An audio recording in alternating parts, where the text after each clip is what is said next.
सभी को ओम। मैं रवि कुमार, योग शिक्षक। आइए आज की क्लास का शुरुआत करेंगे हम लोग। आज मैं आपको एक महत्वपूर्ण प्राणायाम का अभ्यास कराऊंगा। इसके बारे में मैंने पहले ही बताया है। मैं प्राणायाम पे विशेष जोर इसलिए देता हूँ क्योंकि प्राणायाम हमारे शरीर के लिए काफ़ी आवश्यक है, बहुत ज़रूरी है। आसनों का अभ्यास आप करें न करें, ऐसे तो उसका भी अभ्यास करना चाहिए क्योंकि वो हमारे शरीर को बाहरी रूप से मजबूत बनाते हैं। लेकिन प्राणायाम का अभ्यास इसलिए ज़रूरी है क्योंकि ये हमारे अंदरूनी भाग को मजबूत करता है। हमारे शारीरिक और मानसिक दोनों विकास के लिए प्राणायाम काफ़ी आवश्यक है। तो आइए आज मैं लेकर के आया हूँ एक विशेष प्राणायाम जिसका नाम है अनुलोम विलोम प्राणायाम। इसकी विधि किस प्रकार से है मैं पुनः इसके बारे में बताऊंगा और इसका अभ्यास फिर से आज हम लोग करेंगे। इसके क्या बेनिफिट्स यानी क्या लाभ इससे मिलेंगे इसके बारे में भी आज जानेंगे। तो सबसे पहले देखते हैं कि अनुलोम विलोम प्राणायाम का अभ्यास किस प्रकार से करना है। इस तरह से बिल्कुल आप सुखासन, सिद्धासन या पद्मासन का चयन कर लें। अपने बाएं हाथों को इस प्रकार से ध्यान मुद्रा में रखनी है। मैंने मुद्राओं के बारे में भी आपको बताया है। दूसरे हाथ को इस तरह से, दो उंगलियां हैं उससे इस तरह से मोड़ करके रखेंगे।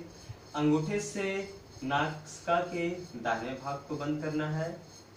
फिर बाएं से हम लोग श्वास लेंगे। स्टार्टिंग जब भी करते हैं बाएं नासिका से श्वास लेते हुए करते हैं इस तरह से। फिर हमेशा बाएं को बंद करेंगे और दाहिने से श्वासों को छोड़ेंगे। फिर दाहिने साइड से हम लोग श्वास को लेंगे और बाएं साइड से छोड़ेंगे। यानी लेफ्ट साइड से श्वास को लेना है, राइट साइड से श्वास को छोड़ेंगे। फिर राइट साइड से श्वास लेकर के लेफ्ट साइड से श्वास को छोड़ेंगे। ये अनुलोम विलोम प्राणायाम का एक चक्र होता है। इसी चक्र को पूरा करते हुए हमें इसका अभ्यास करना है। तो आइए अब हम लोग 3 चक्र का अभ्यास करेंगे। इस तरह से मन आपका बिल्कुल एकाग्र होना चाहिए, कॉन्सेंट्रेट होना चाहिए। आंखों को बंद करके यहाँ पे आगे चक्र तक मन को एकाग्र करें।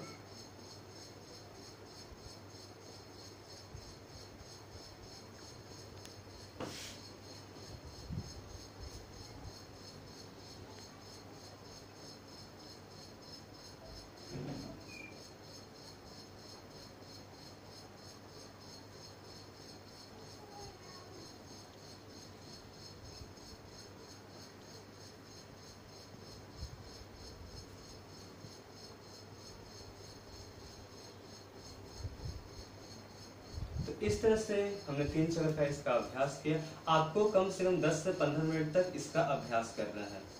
देखिए ये एक नासाग्र मुद्रा होता है। इसका दूसरा अभ्यास इस तरह से भी होता है। ये विधि बिहार स्कूल ऑफ योगा में सिखाई जाती है। तो आप कंफ्यूज ना हो कि इस तरह से करनी है इस तरह से करनी है। इसे करने से हमारे मानसिक जो विकार हैं वो दूर होते हैं, जैसे तनाव, टेंशन, डिप्रेशन इत्यादि सारी समस्याएं।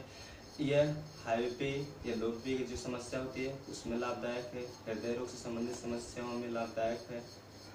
ये सारे इसके लाभ हैं। तो आप इसका अभ्यास करें और रोज इसका अभ्यास आपको करना है कम से कम।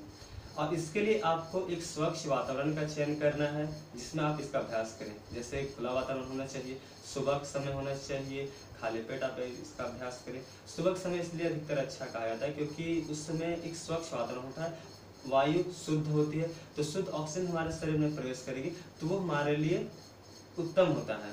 नहीं तो अगर आप दिन में भी अभ्यास करें तो स्वच्छ वातावरण का चयन करें जहाँ पे प्रदूषित नहीं हो, क्योंकि प्रदूषित वायु अगर प्राणायाम के दौरान हमारे शरीर में जाएगी तो हमें लाभ की जगह वो हमारे शरीर के लिए हानिकारक होगा। तो इन सभी छोटी छोटी बातों का ध्यान देते हुए आप इसका अभ्यास करिए। इसके साथ ही मैं आप लोग को एक और इंफॉर्मेशन देना चाहता हूँ कि हम लोग कहते हैं कि प्राणायाम का अभ्यास सुबह में ही क्यों कहा जाए सुबह में ही प्राणायाम का अभ्यास करें। देखिए इसका कुछ खास रीजंस है जो कि 2-4 रीजंस मैं आपको बताता हूँ। एक तो सुबह का समय हमारा ब्रह्म मुहूर्त होता है। सूर्योदय से 2 घंटा पहले से लेकर सूर्योदय के 2 घंटा बाद का ये समय ब्रह्म मुहूर्त का होता है, तो उसमें करना चाहिए।